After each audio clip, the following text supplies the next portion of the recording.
இந்த இடத்துல ஒரே ஒரு கேள்வி எனக்கு. எதிர்கட்சி தலைவர் அளவுக்கு போனார், அதுக்கு அடுத்த கட்ட நிலைமைக்கு அவர் போகாம இருக்கின்றதற்கு என்ன காரணம்? பல்வேறு விதமான கருத்துக்கள் சொல்றாங்க. சித்தாந்த தெளிவில்லை அவருக்கு, ஒரு மொத்தமாக வந்து ஒன் மேன் ஷோ அந்த இது இருந்தது, அந்த மாதிரி சொல்றாங்க. மறுபடியும் அவர் வைத்த கூட்டணிகளை சொல்றாங்க. நீங்க எப்படி சார் பாக்குறீங்க அவரோட அந்த அடுத்த கட்ட வளர்ச்சி நடைபெற்றதுக்கு?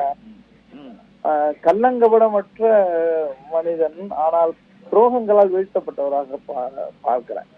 2011 2016 அந்த காலகட்ட சட்டமன்றத்துல மனிதநேய மக்கள் கட்சியை தவிர மீதி அத்தனை கட்சிகளும் உடைஞ்சிருச்சு.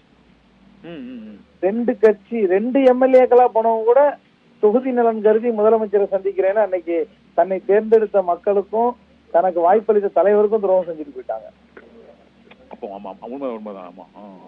மனிதநேய மக்கள் கட்சியுடைய அஸ்லம் பாஷா சட்டமன்ற ஆம்பூர் சட்டமன்ற உறுப்பினர், அவருக்கு எவ்வளவோ தங்கத்தட்டில் வைத்த வாய்ப்புகள் தரப்பட்ட போதும் கூட அவர் தலைமையோடும் அதனுடைய மக்களுக்கு நம்பிக்கைக்கு மாறு செஞ்சிடக்கூடாதுன்னு உறுதியோடு நின்றாரு.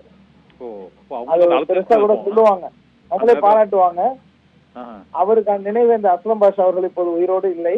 நினைவேந்தில் கலந்து கொண்ட தேமுதிக சட்டமன்ற உறுப்பினர்கள் அது பாராட்டினாங்க, சொன்னாங்க. அவர் மிக நம்பியவர்கள் எல்லாம் அவரை முதுகில் குத்திய சூழல் இருந்து இப்போதும் நினைக்கிறார். அவருடைய இரங்கல் தெரிவித்தாலும் கூட வாழும் காலத்துல அவரால் நம்பப்பட்டவர்கள் அந்த நம்பிக்கையை பாதுகாக்காமல் போய்விட்டார்கள். இது அரசியல்ல ஒரு பெரிய அவலம். அதையெல்லாம் அவர் எப்படி தாங்கி கொண்டாருன்னு தெரியல.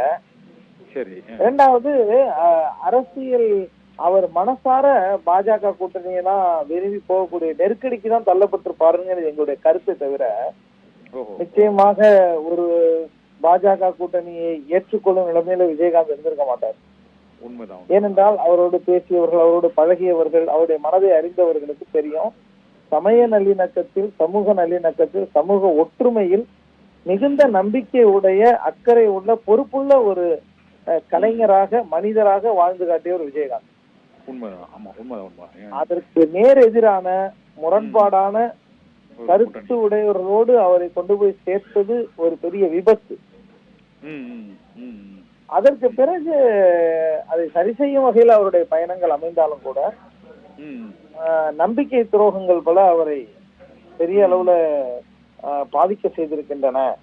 என்றாலும் கூட பதவிக்கு வந்தால், இப்ப நீங்களே குறிப்பிட்டீங்க, பதவிக்கு இருப்பவர்களுக்கு இணையான மக்கள் திரண்டு வந்திருக்கிறார்கள் என்று. அது வந்து அவர்களுடைய நல்ல குணத்திற்கு, நல்ல மனத்திற்கு, சூழ்ச்சி கள்ளங்கபடமற்ற ஒரு போக்கிற்கு இந்த மக்கள், தமிழக மக்கள் கொடுத்திருக்கின்ற பரிசு தான் இந்த அஞ்சலி.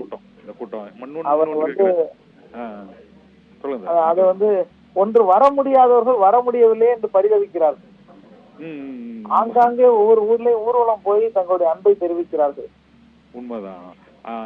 இருந்தாலும் இந்த கூட்டம் வந்து ஒரு தேமுதிகவின் வாக்கு வங்கியாகவோ அல்லது எதிர்காலத்தில் தேமுதிகவின் வளர்ச்சிக்கோ இந்த கூட்டம் ஒருபோதும் மாறாது, ஒருபோதும் மாறாது, ஒருபோதும் அப்ப அவ்வாறு நடக்காது என்று நான் கருதுகிறேன். ஏனென்றால் இது விஜயகாந்த் என்ற நல்ல மனிதனுக்கு கூடிய கூட்டம். உண்மைதான். அவரோட அவருடைய கட்சி இன்றைக்கு இருக்கின்ற நிலைமைக்கு வந்த கூட்டமாக நான் பார்க்கவில்லை, அது என்னுடைய பார்வை. ஆனால் விஜயகாந்த் என்ற ஒரு நல்ல மனிதன், ஒரு கள்ளமற்ற மனிதன், அனைவரையும் நேசித்த மனிதன், சமத்துவத்தின் மீது தாக்கம் கொண்ட மனிதன். இன்னும் சொல்ல போனா திராவிடம் என்பதே தன்னுடைய கட்சியின் பெயரிலே இணைத்துக் கொண்டார். திராவிடர் கழகம் அப்படின்னு சொன்னார். தேசியம், முற்போக்கு, திராவிடம் உள்ளிட்ட விழுமியங்கள் மதவாத வலதுசாரி தன்மைக்கு எதிரானவை.